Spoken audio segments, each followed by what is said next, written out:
देते हैं और एलजेब्रा आ गए, समझा भी आ गए। तो एलजेब्रा हमारे पास है, इसमें हमारे पास क्या आ जाते हैं, वेरिएबल्स आ जाते हैं। वेरिएबल को समझना है क्या होता है, कोएफिशिएंट को समझना है क्या होता है, अननोन्स क्या होते हैं, अननोन। फिर अलजेब्रा के अंदर हमारे पास आती है सिंप्लीफिकेशन, फैक्टराइजेशन,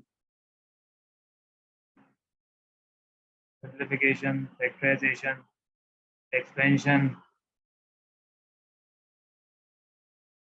आइडेंटिटीज हैं दो चार, वो सब हम प्रॉपर्ली देखते हैं, फिर उनकी मदद से हम जो जो चीज़ें कर सकते होंगे वो हमने देखनी होगी। फैक्टराइजेशन, सिंप्लीफिकेशन, एक्सपेंशन और सॉल्व कभी कभी क्या निकालना होता है, सॉल्व फॉर द अननोन।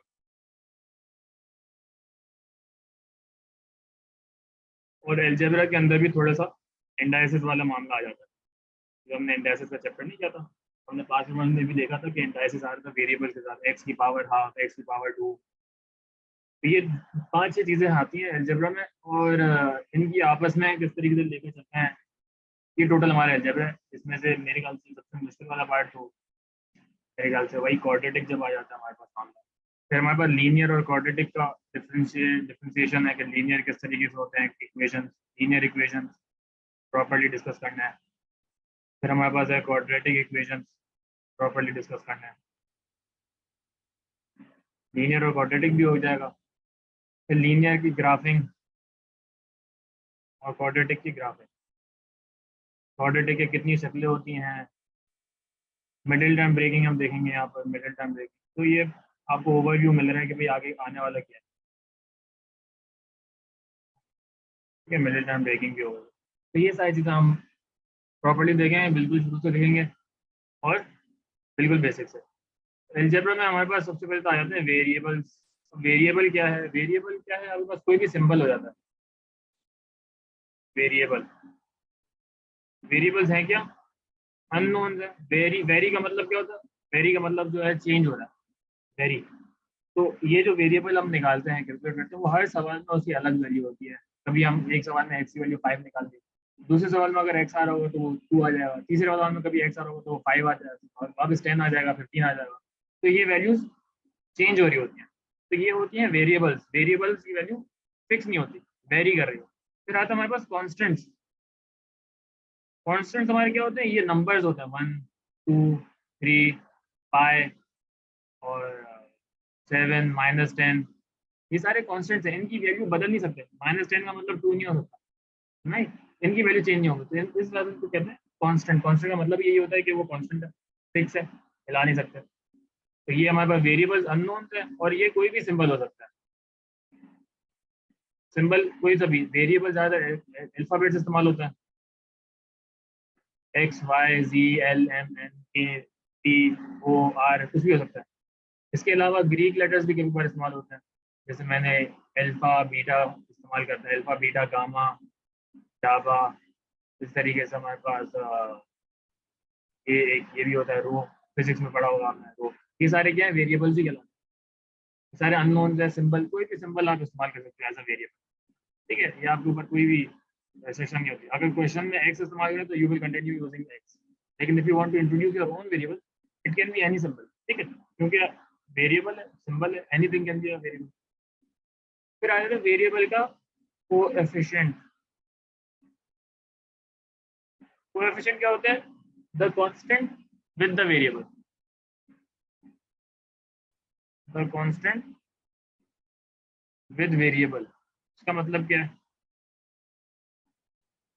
इसका मतलब ये है कि अगर हमारे पास कोई दिया हुआ है 7x, तो इसमें से जो वेरिएबल है वो 7 है, 7 इज द वेरिएबल, और इसमें से जो x है वो x का, तो सॉरी, इसमें जो 7 है वो x का कोएफिशिएंट है। दिस इज द कोएफिशिएंट, और x जो है वो मेरा वेरिएबल है। इसी तरीके से अगर मेरे पास है 7x² हो गया, 10xy, 14mn,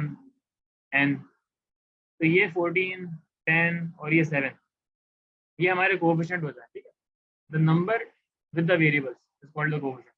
अगर सिंपली x है, x से ज़्यादा अगर कुछ भी नहीं है तो 1 है, मतलब 1 हो जाता है। तो 1x इसका मतलब x ही होता है, 1x is equal to x। तो x अगर लिखा हो तो कोफिशिएंट 1 है। अगर कुछ लिखी हुई है माइनस m का कोफिशिएंट क्या होगा, 1। यहाँ पर कुछ भी नहीं है तो 1 है ही, तो माइनस m का कोफिशिएंट -1 हो गया। तो the number with the variable is called coefficient. अब इसके अंदर आते हैं अलजेब्रा के अंदर, जब हम सॉल्व वगैरह कर रहे होते हैं तो दो चीज़ें आती हैं, एक होती है लाइक टर्म्स और एक होती है अनलाइक टर्म्स। यहाँ पे मैंने लिखा हुआ लाइक टर्म्स और unlike terms. Like terms, unlike. Like का मतलब होता है सेम, मतलब दूसरा लाइक को एक होता है, अच्छा लगता है इंग्लिश में, एक चीज़ अच्छी लगती है तो हम बोलते हैं like it.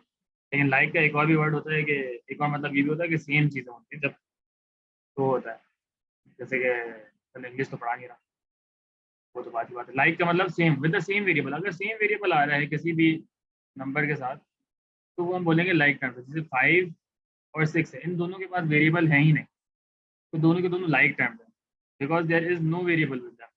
Exactly same number of variables हैं विच इज 0, तो बोथ आर लाइक टर्म्स। इस तरीके से 5x और 10x है, दोनों के पास x है, द सेम वेरिएबल, तो 5x और 10x these are like terms. 14xy और 17xy, दोनों के पास xy है, तो ये दोनों अगेन लाइक टर्म्स है। इसको मैं ऐसे भी लिख सकता हूँ, अगर 14xy है और इधर लिख दूँ 17yx, अगेन ये दोनों लाइक टर्म्स ही होंगे क्योंकि दोनों के पास वेरिएबल्स तो सेम है ना। जैसे मैंने xy लिखा है, वहाँ पे yx लिखा है, तो बात एक ही हो जाती है क्योंकि variable both have the same variables, मुझे बोलता है like terms. Another example is written 16x square m और 107x square m, दोनों के पास x square m है, तो फिर ये दोनों के दोनों लाइक हो गए। अनलाइक टर्म कैसे होता है, ये एग्जांपल दी हुई है, एक नंबर है 5x और एक नंबर है 6। अब 5 के पास x है, 6 के पास x नहीं है, तो दीज होता है अनलाइक। 7y है और 8x है, y और x का अगेन फर्क है, अनलाइक है।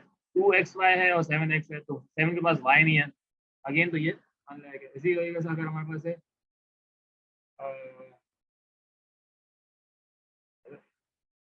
अगर मेरे पास है 10xy स्क्वायर और दूसरा है 12xy और तीसरा है 13x स्क्वायर वाई और चौथा है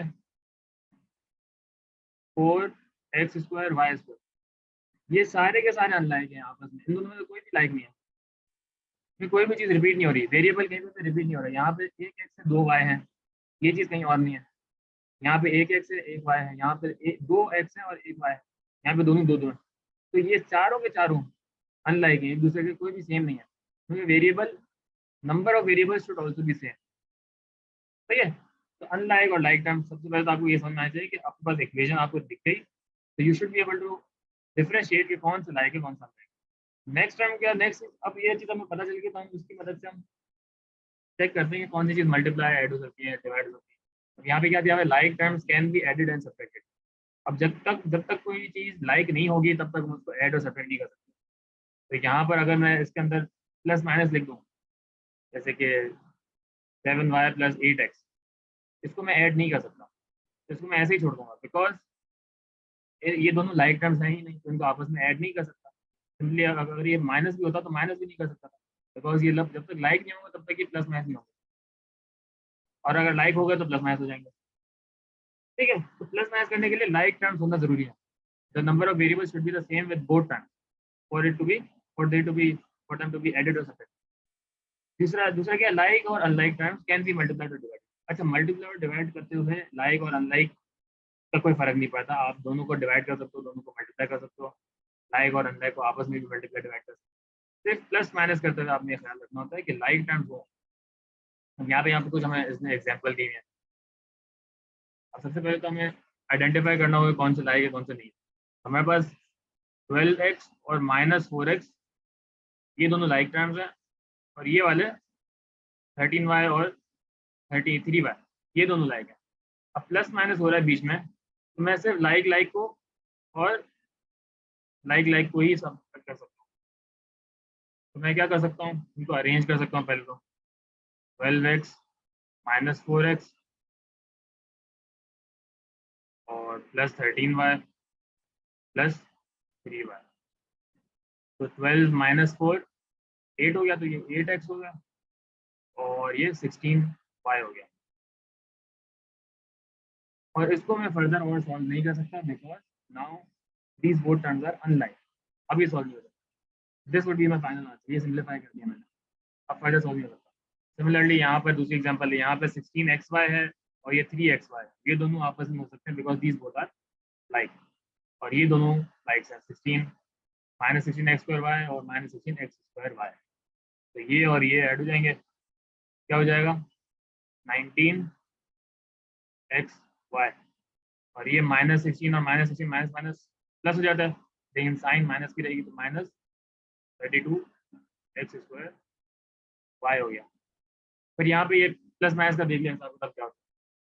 नेक्स्ट चीज़ है, ये तो बिल्कुल सिंपल चीज़ है, यहाँ पे पहले भी आते हैं, लेकिन ये है कि शुरू से बिल्कुल देख रहे हैं। अब ये है मल्टीप्लाई वाला 5x। अच्छा, मल्टीप्लाई लिखने के 3-4 तरीके होते हैं। हो सकता है 5x मल्टीप्लाई बाय 6y ऐसे लिख दे, या तो ये लिख दे 5x ब्रैकेट 6y, या तो ऐसे भी होता है कि 5x डॉट 6y। डॉट का मतलब ही मल्टीप्लाई होता है, सही है। तो all of these are multiplication. Multiplication कैसे होती है, नंबर नंबर से मल्टीप्लाई हो जाता है और वेरिएबल वेरिएबल। 5 टाइम्स 6 30 हो गया और ये x y हो गया, जुड़ गया, x और y मिल गया 30xy हो गया। अब यहाँ पे ये अनलाइक है, फिर भी मल्टीप्लाई होगा, ठीक है। तो मल्टीप्लाई डिवाइड के लिए अनलाइक अनलाइक नहीं देखते।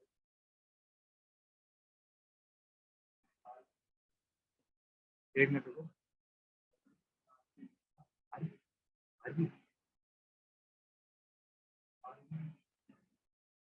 अच्छा, फिर ये हमारे पास है नेक्स्ट सवाल। तो ये 3xy है और 12y²। तो 3 टाइम्स 12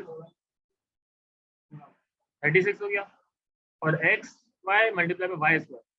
एक्स का एक्स ही है और वाई 3 हो जाएंगे। हमने इंडेक्सेस में पढ़ा था, इंडेक्सेस में क्या पढ़ा था हमने कि जब बेस सेम होगी, ये y है और ये भी y है, बेस सेम है तो पावर्स ऐड हो जाती है जब मल्टीप्लाई। तो y और y बेस सेम है तो पावर्स 1 + 2 3 हो गए पावर। इसका आंसर ये हो जाएगा। सिमिलरली यहाँ पर अगर देखिए 17 टाइम्स 6 क्या होता है, ये मेरे ख्याल से होता है 102 m n हो गया। सिमिलरली यहाँ पर क्या होगा, ये 40 m² n, ये डिवाइड हो रहा है तो divide by 10m, cancelling out हो जाएगी, और m टाइम्स 1 और m टाइम्स 1। और ये भी देखा था कि बेस सेम है तो पावर्स माइनस हो जाती है, ये भी हमने देखा था इंडेक्सेस में। तो m और m है, m की पावर 2 माइनस 1, क्योंकि 2 माइनस 1 हो जाएगा। पावर सेम, बेस सेम है और डिवाइड हो रहा है तो पावर्स माइनस हो जाती है। तो ये 4m n हो गया, सही है। यहाँ पर अगेन ये 2 के टेबल से कैंसिल हो जाएंगे, ये 6 हो गया, 32 हो गया, फर्दर कैंसिल हो रहा है, ये 3 हो गया, ये 16 हो गया, और ये x और ये x। तो क्या बच गया हमारे पास 16y/3x, सही है। ये तो सिंपल सिंपल चीज़ें थी, लेकिन ये है कि क्लियर हो जाए यहाँ पर तो ज़्यादा आसान हो जाती है। अब इससे थोड़ा एडवांस एक्सपेंशन फैक्टराइजेशन, ये सब हम देखेंगे। अब एक्सपेंशन के भी 3 तरीके होते हैं, आइडेंटिटीज़ के जरिए जो 3 आइडेंटिटीज़ हैं उसकी मदद से एक्सपेंशन होती है, और ये सिंपल एक्सपेंशन है। एक्सपेंशन मतलब होता है खोलना, एक्सपेंड करना। तो ये 7x मैंने क्या बताया था कि ब्रैकेट का मतलब ये होता है कि मल्टीप्लाई हो रहा है। तो 7x जो है पहले मल्टीप्लाई होगा 4 से और फिर मल्टीप्लाई हो जाएगा 3y से, बारी बारी। 7x मल्टीप्लाई बाय 4, वही हमने जो पीछे लॉ देखा था कि नंबर नंबर से मल्टीप्लाई हो जाता है। तो 28x हो गया और ये 21xy हो गया। सिमिलरली अगर ये देखें, इसको एक्सपेंड करें, तो ये -4 पहले 5x से मल्टीप्लाई होगा और फिर -4 फिर -5y से। -4 टाइम्स 5x -20x, और -4 times -5y minus minus plus हो गया, 4 टाइम्स 5 अगेन 20, और y ऐसे आ जाएगा। तो ये इसका आंसर है। यहाँ पर कुछ और सवाल है। ये अगेन 14x से मल्टीप्लाई होगा, फिर 14x से मल्टीप्लाई होगा, तो हो जाएगा 14x² और प्लस 14 टाइम्स 2 28, और x y हो गया। ये आप लोग ट्राई करो, इजी है बिल्कुल, ऐसे ही जबानी हो जाता है। 7 टाइम्स 4 28 हो जाएगा, 28y(x) plus 7y multiply 1 7y। ये थोड़ा सा है, यहाँ पे नई चीज़ आ जाती है, ये भी आपको आता होगा।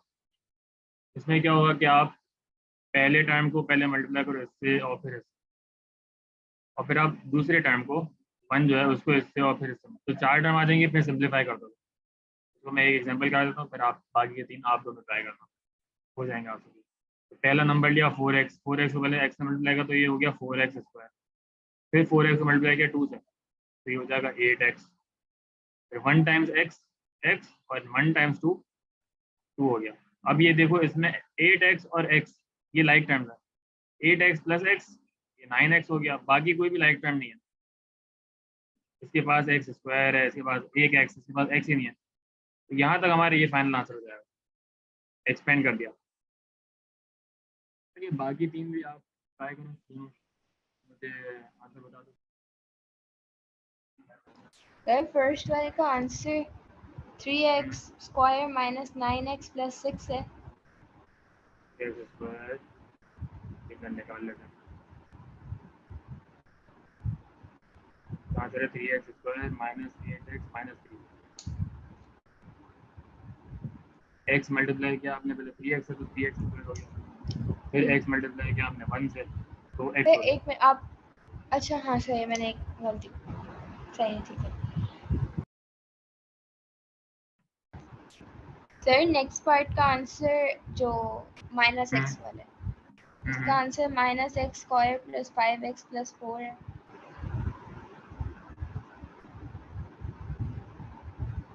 आंसर है -x² minus 3x plus 4। -3x कैसे है? माइनस x मल्टीप्लाई हुआ x से, अच्छा तो माइनस माइनस, x², सही है, तो ये -4x हो जाएगा, -x टाइम्स 4 -4। सही है, ठीक है। तो अब लास्ट वाले का भी आंसर कंफर्म कर दें।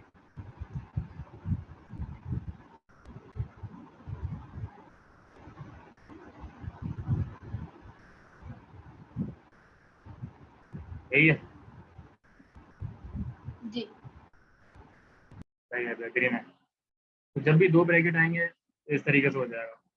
अगर 3 ब्रैकेट आएंगे तो पहले 2 को मल्टीप्लाई करेंगे, फिर तीसरे को करेंगे। अगर हमारे पास आ जाए x प्लस 1, फिर आ जाए x माइनस 4, और फिर आ जाए 2x प्लस 1, अगर 3 इसको एक्सपेंड करना मतलब पूरा का पूरा खोलना है, तो हम पहले जो है इन दोनों को एक्सपेंड करके खोल लें, और फिर उसके बाद हम 2x माइनस प्लस 1 से मल्टीप्लाई करें, तो ये क्या हो जाएगा x² minus 4x plus x और -4। अंदर सिंप्लीफाई कर लेते हैं, x² माइनस 3x माइनस 4। अब ये पूरा मल्टीप्लाई हो जाएगा, अब ये दोनों आपस में मिल जाएगा, तो x² multiply by 2x, 2x³ हो गया, फिर x² मल्टीप्लाई बाय 1, x² हो गया, फिर -3x मल्टीप्लाई बाय 2, -6x हो गया, 6x² हो गया, -6 3x टाइम्स 1 -3x। सर आप इसको पहले 2x से कर रहे हैं और फिर 1 से कर रहे हैं। अगर हम पहले पूरी ब्रैकेट को 2x से कर रहे हैं और फिर पूरे ब्रैकेट को 1 से कर रहे हैं, तो हाँ वो उस तरीके से भी सही आएगा आंसर। हाँ, वो भी सही है, वही क्या है, मैं भी तो वही कर रहा हूँ, आप तो कह रही पूरे ब्रैकेट को पहले 2x से मल्टीप्लाई किया। हाँ सही, नहीं नहीं सही है, सही है, आप उससे भी कर, सेम आंसर आएगा -4, सही है, और फिर आपस में इसको सिंप्लीफाई कर दो जितना हो सकता है, 2x² 2x³। अब ये दोनों लाइक है, x² x², तो ये दोनों सॉल्व हो जाएंगे, -5x² हो गया, ये दोनों लाइक आ गए, -11x हो गया माइनस, ये इसका आंसर आएगा। ये तो 3 ब्रैकेट बाद ऐसे घूमना है, तरीका सेम है, बस एक स्टेप बढ़ गया। एक्सपेंशन, अभी तक सिर्फ एक्सपेंशन कर रहे हैं, ठीक, अभी एक्सपेंशन आएगी हमारे पास आइडेंटिटीज की मदद से। अभी तो एक्सपेंशन ही चल रहा है, बाद में हम फैक्टराइजेशन पर आएंगे, फिर दूसरे पर आएंगे, फिर सॉल्व पर आएंगे, ठीक, जब वेरिएबल का आंसर आएगा, जब हमें ये एक्सपेंशन आ जाएगा प्रॉपर्ली, फैक्टराइजेशन आ जाएगा, फिर उसके बाद आएंगे। अच्छा, अब आइडेंटिटीज है, आइडेंटिटीज सिंपल तो है वैसे तो, पहली दो तो एक जैसी ही है ऑलमोस्ट, उसको आइडेंटिटी नंबर 1 कह देते हैं, ये 1 होती है ज़्यादातर, इसको 2 बोलते हैं, और ये 3।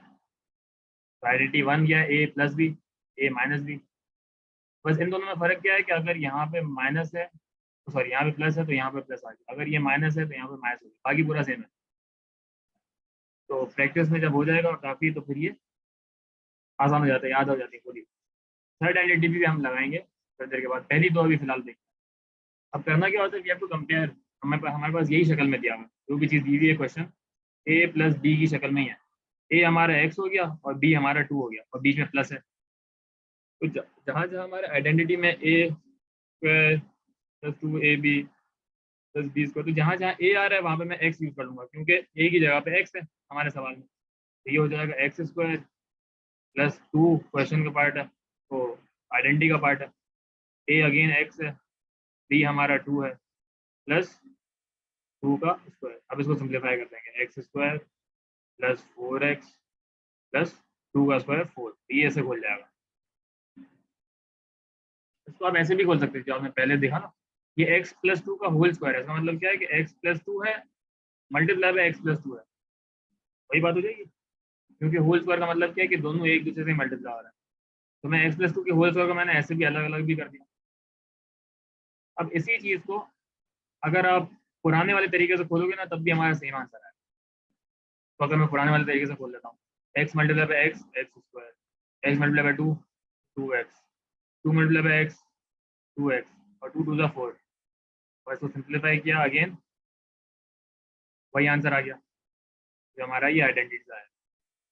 आइडेंटिटी असल में फॉलो वही कर रहा होता है जो हमने लॉजिक इस्तेमाल किया।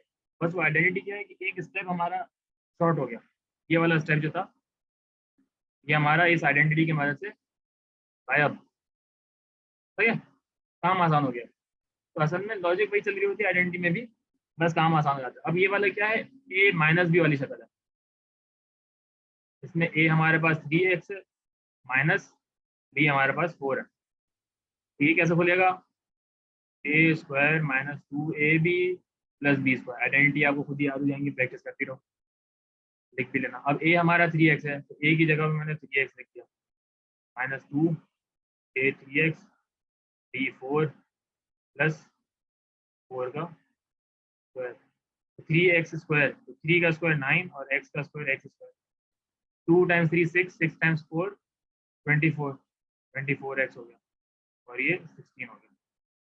सही है, इजी है। एक और मैं करा देता हूँ, बाकी फिर 2-4 सवाल हैं तो आप ट्राई करना। x माइनस 5 अगेन, तो ये माइनस वाला है, a माइनस बी वाली आइडेंटिटी रहेगी। a हमारा x है माइनस 2 जो है हमारा फॉर्मूले का हिस्सा, x 5 square, x square minus 10x plus 25, इस तरीके से ये खुल गया। अब ये दोनों भी ट्राई करो, 2x प्लस 1 होल स्क्वायर और x plus 2y whole square को भी खोल के दिखाओ। एक्सपेंड करना है, सिर्फ एक्सपेंड करना है।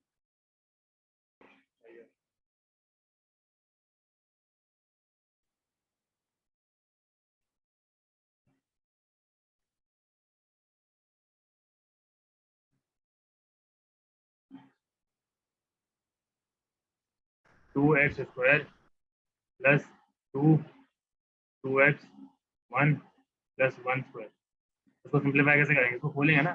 2x का होल स्क्वायर क्या होता है 4x स्क्वायर, और इनको भी आपस में मल्टीप्लाई करो, 2 टाइम्स 2 4, 4 टाइम्स 1 4, ये 4x हो गया और ये 1 का स्क्वायर, ये this is the final answer. और आगे पढ़ते हैं, थर्ड वाले का आंसर होगा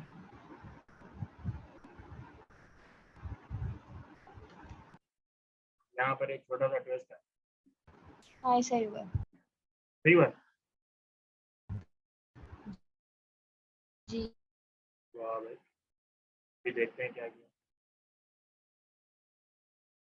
अब यहाँ पे ट्विस्ट क्या है कि दोनों के पास माइनस है, तो एक काम हमारा, एक स्टेप, इसको आप जो है ना उसी तरीके से खोल सकते हो ए प्लस बी वाले से, और माइनस को आप गायब भी कर दो। जब दोनों के पास माइनस हो ना, तब माइनस को गायब भी कर दो, डायरेक्ट ए और प्लस बी वाले फॉर्म से खोल सकते हो। क्यों, इसके पीछे भी लॉजिक है। अब यहाँ पे दोनों के पास माइनस है, ए माइनस बी वाले से ना, ए प्लस बी वाले से, ए प्लस बी वाले से खुल जाएगा। बताता हूँ ना मैंने लॉजिक। ए ये माइनस बी से खोला था। जी, हाँ, उससे भी मेरे ख्याल से आंसर सही आया आपका। आंसर यही आया है। हाँ, तो कुछ मसला क्या है ना, ये माइनस बी से कैसे बोला आपने, ए क्या दिया, नहीं माइनस एक्स दिया। आंसर ये नहीं आया, नहीं आंसर आंसर माइनस हाँ, आया है।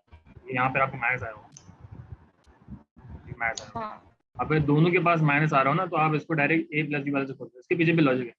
अब क्या लॉजिक है, अब सिंपल ये है कि इन दोनों के पास माइनस है, मैं माइनस को कॉमन ले लूँगा। अगर -1 कॉमन ले लिया, ये क्या हो जाएगा, एक्स प्लस 1 हो जाएगा होल स्क्वायर। अब अगर मैं होल स्क्वायर खोल दूँ तो -1 का होल स्क्वायर और एक्स प्लस 1 का होल स्क्वायर हो जाएगा। -1 का होल स्क्वायर क्या होता है, -1 टाइम्स -1 +1, तो बच क्या गया, एक्स प्लस 1 होल स्क्वायर। तो आ गया ये उसी फॉर्म में, ए प्लस बी वाले फॉर्म में आ गया ये। तो आप दोनों दोनों माइनस को गायब कर दो। आपने माइनस कॉमन ले लिया, स्क्वायर लगा दिया, तो माइनस खत्म हो गया। माइनस खत्म हो गया तो ए प्लस बी वाले फॉर्म में आ गया। और ए प्लस बी से आप सिंपली खोल दो, ए हमारा एक्स हो गया और बी हमारा 1 हो गया। यहाँ पर भी यही सिस्टम होगा, माइनस अगर मैं गायब कर दूँ, मेरा ए जो है वो 4 है और 3 बाय मेरा बी हो जाएगा। तो ए स्क्वायर प्लस 2 ए। सर ये एक और हम जो है -x का हम्म, वो हम माइनस ब्रैकेट में रखेंगे कि नहीं रखेंगे? माइनस को फिर हटा दिया ना आपने, गायब भी कर दिया, क्योंकि वो -1 का स्क्वायर क्या होता है, 1 होता है। अब 1 को लिखो नहीं लिखो फर्क थोड़ी पड़ता है। सर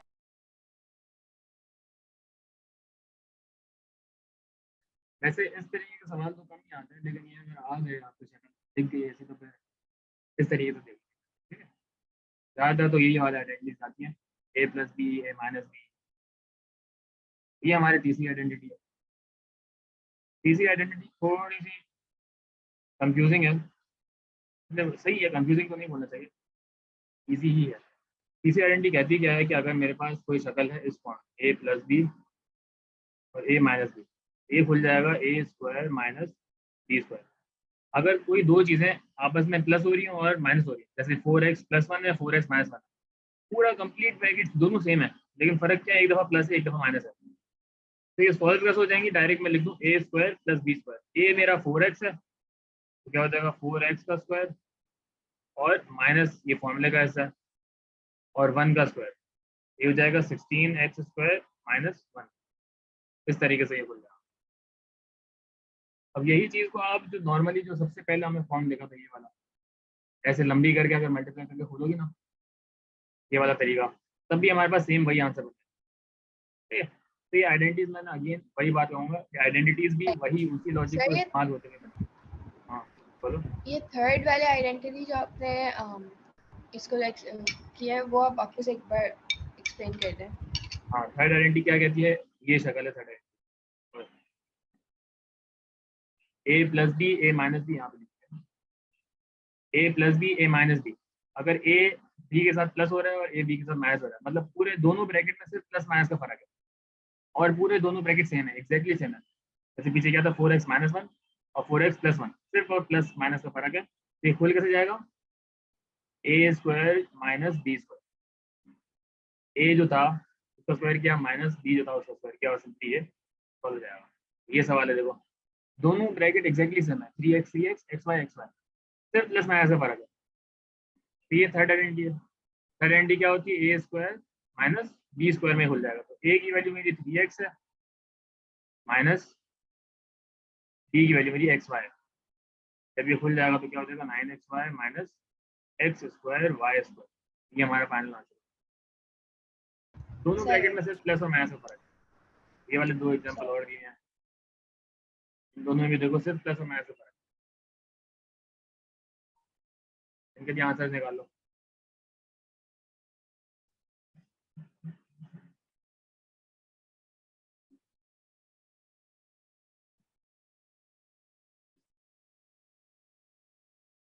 सर फर्स्ट वाले का आंसर लिखना है। क्या आंसर है पता चलेगा। 1 माइनस अच्छा मैं लिख 20 दूँ, 1 माइनस 25 एक्स स्क्वायर।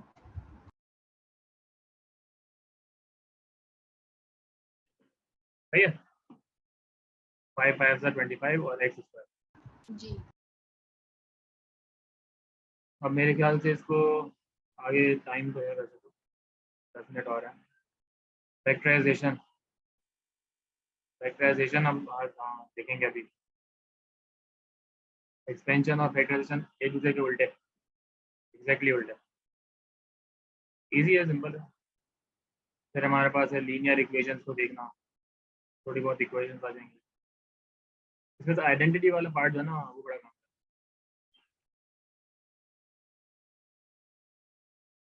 फैक्टराइजेशन देख लेते हैं, चलो स्टार्ट कर लेते हैं छोटा सा। फैक्टराइजेशन क्या है हमारे पास? फैक्टर्स में चेंज करना, दो ब्रैकेट्स में चेंज करना। पीछे दो ब्रैकेट दिए हुए थे, हम ब्रैकेट को खोल रहे थे, मल्टीप्लाई कर रहे थे हम ब्रैकेट्स को आपस में। यहाँ पर हम ब्रैकेट्स में चेंज करेंगे, कॉमन चीज देखेंगे, एक इन कॉमन। कॉमन का मतलब क्या होता है? सेम चीज जो आ जाए दोनों का। जैसे हमरा और आप में कॉमन क्या है कि आप दोनों मैथ्स पढ़ रहे हो मुझसे, ये कॉमन चीज है आप दोनों, ठीक है। इसी तरीके से जितने भी टाइम्स दिए हुए होंगे आप देखोगे कि उनके दरमियान कॉमन क्या आ रहा है, कौन सा टेबल आ रहा है, कोई चीज टेबल में कॉमन आ रहा है। जैसे 10 और 5, 25 दोनों 5 के टेबल में आ रहा है, ये चीज कॉमन है दोनों के लिए। कोई और चीज वेरिएबल देख लोगे, वेरिएबल क्या पता दोनों के पास सेम हो, ठीक है। तो या वेरिएबल्स कॉमन हो सकते हैं या फिर नंबर्स कॉमन। अब दो चीज कॉमन है उसको मैं बाहर निकाल लूँ, कॉमन ले लो, क्या आ जाएगा यहाँ पर? देखो 10x है और 25x, 25 है, तो सिर्फ इसके अंदर जो है 2 का टेबल कॉमन है। इसके पास x है, उसके पास x है ही नहीं, कॉमन नहीं है। सिर्फ 2 का टेबल है जो दोनों में आ रहा है। 2 का टेबल कह रहा हूँ, सॉरी, 5 का टेबल है। 10 और 25 में 5 का टेबल कॉमन। 5 टाइम्स 2 होता है 10 और 5 टाइम्स 5 होता है 25। तो 5 मैंने कॉमन ले लिया। जब मैंने 5 कॉमन लिया तो मैं उसमें से 5 निकाल दूंगा। तो जब 10 डिवाइड बाई 5 होगा तो ये बचेगा 2x, और ये 5 की टेबल में 25 कब आता है? 5 से। फिर मैंने 5 कॉमन ले लिया, बाकी जो बचा मैंने ब्रैकेट के अंदर बंद कर दिया। तो ये फैक्टराइज हो गया, इसको कहते हैं फैक्टराइजेशन। जो चीज़ कॉमन है वो बाहर ले लो। यहाँ पर देखो तीन टर्म्स है, तीनों के पास ए है, ए और ए तो कॉमन है। आता है। और तीनों के तीन 3 के टेबल से आते हैं, 6 के टेबल में भी आता है। मैक्सिमम लेते हैं हमेशा, ठीक है। 6 का टेबल जो है सब में आ रहा है 6 के टेबल से, तो 6 भी कॉमन ले लिया। अब 6 के टेबल में 18 कब आता है? 3 से, और ए तो हमने पहले बाहर निकाला तो ए इसके पास मिल गया। 6 के टेबल में 54 आता है 9 से। सही है, मैक्सिमम और भी पे होगा, 9 नहीं होगा? और भी होगा, 9 भी होगा, 9 होगा।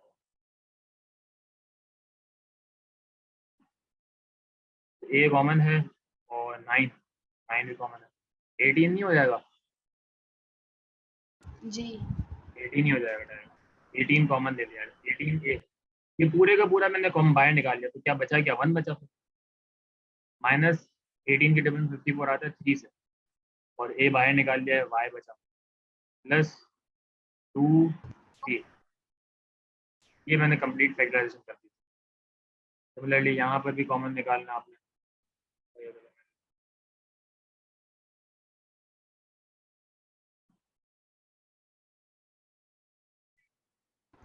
सर आपने सेकंड में 27 दी है ना? 27 है, हाँ।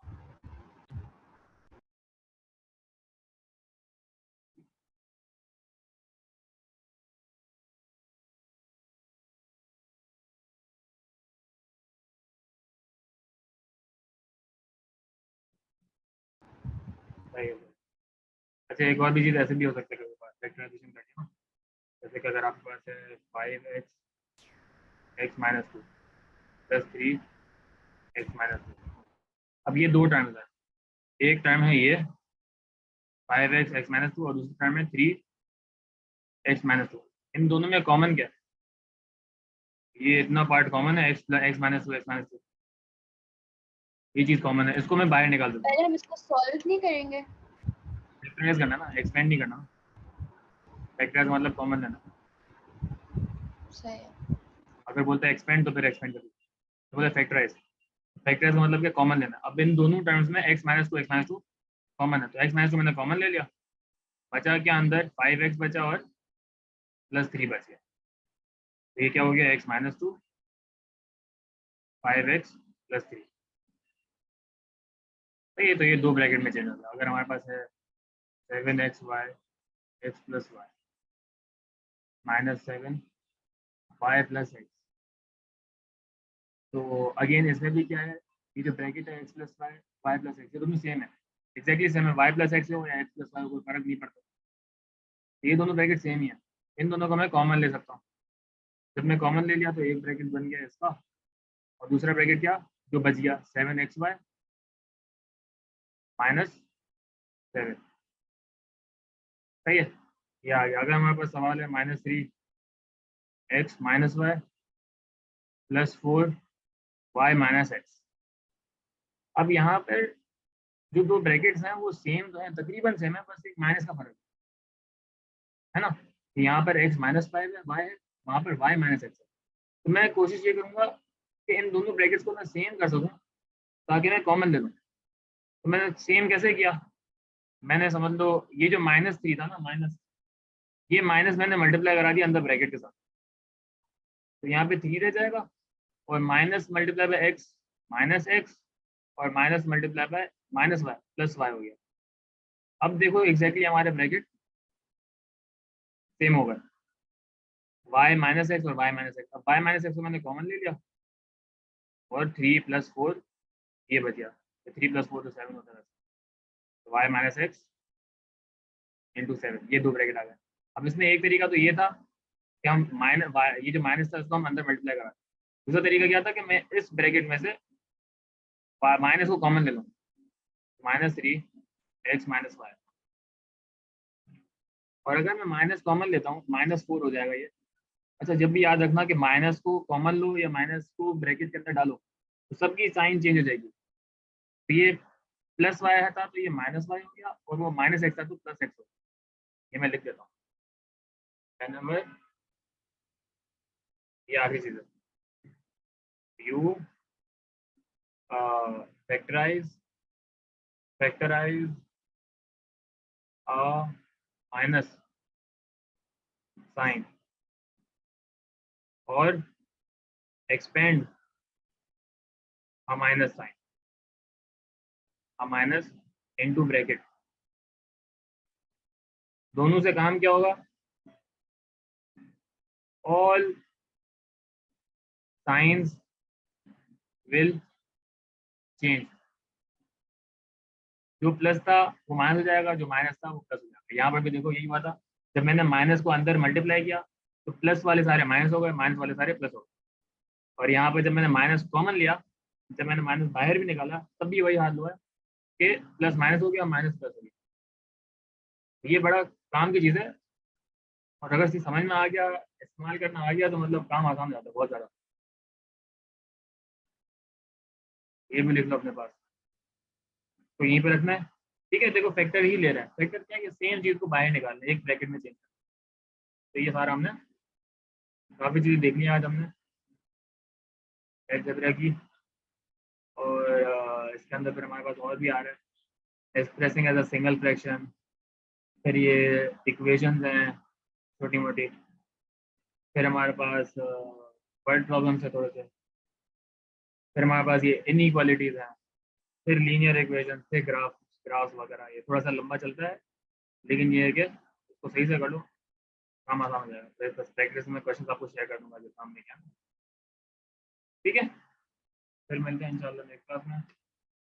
आज के लिए काफ़ी है, अल्लाह हाफिज़।